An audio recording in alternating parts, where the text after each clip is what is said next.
ICC ने Putin के खिलाफ गिरफ्तारी वारंट जारी कर दिया। दुनिया के 123 देशों में से किसी भी देश में पुतिन देखे जाते हैं तो उन्हें तुरंत गिरफ्तार करके केस चलाया जाएगा। यह वारंट सिर्फ पुतिन के खिलाफ ही नहीं है, बल्कि एक और शख्स भी है जिस पर यह आरोप लगे हैं। ऐसे में सबसे बड़ा सवाल यह है कि क्या गिरफ्तार होंगे पुतिन? तो आइए जानते हैं इस खबर में।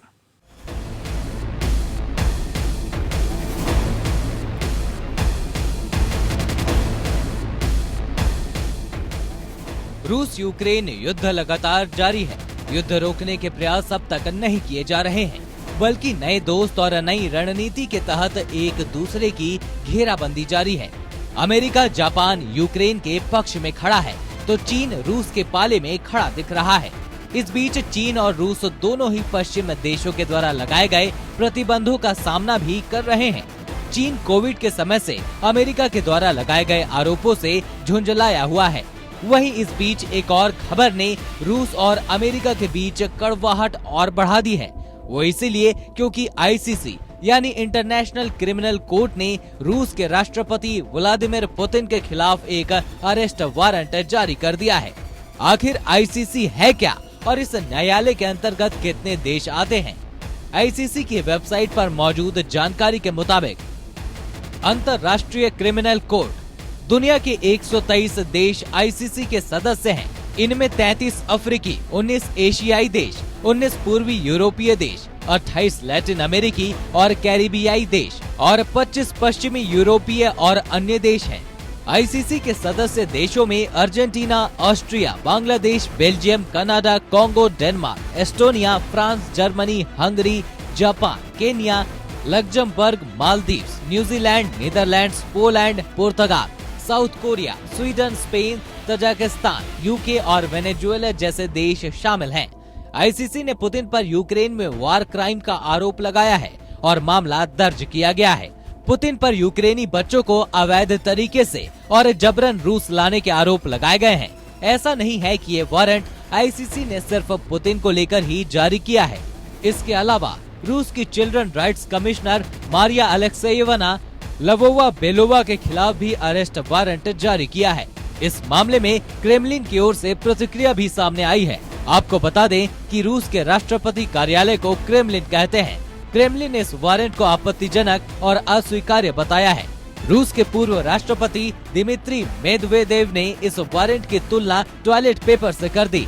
क्रेमलिन के प्रवक्ता दिमित्री पेस्कोव ने कहा कि बाकी देशों की तरह रूस आईसीसी के अधिकार क्षेत्र को मान्यता नहीं देता है, इसीलिए इसका कोई मतलब नहीं है। वहीं यूक्रेन के राष्ट्रपति जेलेंस्की की भी इस वारंट को लेकर प्रतिक्रिया सामने आई है। जेलेंस्की ने इस वारंट को शुरुआती कदम बताया है। वहीं अमेरिकी राष्ट्रपति जो बाइडेन ने भी कहा कि आईसीसी की ओर से पुतिन के खिलाफ अरेस्ट वारंट जारी करने का फैसला उचित है। क्या होता है वार क्राइम? 1939 से 1945 तक चले दूसरे विश्व युद्ध में भयंकर नरसंहार हुआ और तबाही मची। 5 करोड़ से ज्यादा लोग मारे गए। परमाणु बम का भी इस्तेमाल हुआ। भविष्य में ऐसे नरसंहार को रोकने के लिए जेनेवा कन्वेंशन हुआ। 1949 में स्विट्जरलैंड के जेनेवा में दुनिया भर के नेता एकजुट हुए। जेनेवा कन्वेंशन के दौरान युद्ध के कुछ नियम तय किए गए। युद्ध के दौरान आम नागरिकों को टारगेट नहीं किया जाएगा और अगर ऐसा होता है तो इसे वार क्राइम माना जाएगा। सैन्य टारगेट को निशाना बनाते समय नागरिकों की मौत भी वार क्राइम के दायरे में शामिल। वार क्राइम के मामलों में मुकदमा आईसीसी में चलता है। वार क्राइम या युद्ध अपराधों की जांच आईसीसी के प्रोसिक्यूटर करते हैं। रूस और पुतिन पर लगे वार क्राइम की जांच करीम खान कर रहे थे। अब सवाल ये है कि पुतिन पर जो आरोप लगे हैं क्या वो इस दायरे में आते हैं? वारंट में क्या है? 24 फरवरी 2022 रूस यूक्रेन वार के लिए पुतिन को जिम्मेदार ठहराया है। पुतिन को वार क्राइम का आरोपी बनाया गया है।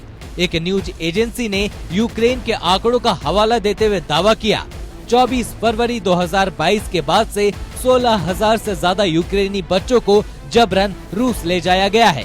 पुतिन पर यूक्रेनी बच्चों को गैर कानूनी और अवैध तरीके से ले जाने का आरोप। पुतिन सीधे तौर पर शामिल नहीं, लेकिन सैनिकों को ऐसा करने से नहीं रोका गया। मारिया को इन्हीं आरोपों का सामना करना पड़ रहा है। मारिया पुतिन के ऑफिस में चिल्ड्रन राइट्स की कमिश्नर है। उन्हें भी यूक्रेनी बच्चों के अवैध निर्वासन के लिए जिम्मेदार माना गया है। पुतिन की गिरफ्तारी को लेकर न्यूज एजेंसी से बात करते समय आईसीसी के प्रोसिक्यूटर करीम खान ने क्या कहा। न्यूज एजेंसी को बताया कि अगर पुतिन आईसीसी के 120 सदस्य देशों में किसी भी देश में जाते हैं तो उन्हें वहां गिरफ्तार किया जा सकता है। यह अरेस्ट वारंट फोरेंसिक जांच के आधार पर जारी किया गया है। उन्होंने बताया कि हमने जो सबूत पेश किए थे वो बच्चों के खिलाफ अपराध पर फोकस थे। बच्चे हमारे समाज का सबसे कमजोर हिस्सा है। हालांकि आईसीसी के अध्यक्ष पियोत्र होफमानसी का कहना है कि अरेस्ट वारंट को अमल में लाने के लिए अंतर्राष्ट्रीय सहयोग की जरूरत पड़ेगी। ऐसे में आईसीसी ने भले ही पुतिन के खिलाफ वारंट जारी कर दिया हो, लेकिन इस वारंट में कई पेच फंसे हैं। इसीलिए पुतिन के खिलाफ केस चलाना इतना आसान भी नहीं है। दरअसल पुतिन की गिरफ्तारी तभी संभव हो सकती है जब उनको हिरासत में लिया जाएगा। दूसरी ओर रूस आईसीसी का सदस्य भी नहीं है। ऐसे में इस वारंट का कोई मतलब भी नहीं है।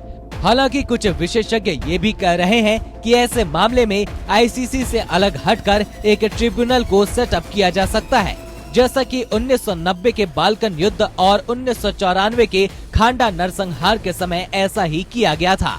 हालांकि इस मामले में भी दिक्कतें ये आएंगी कि बिना हिरासत में लिए किसी भी ट्रायल को शुरू नहीं किया जा सकता है।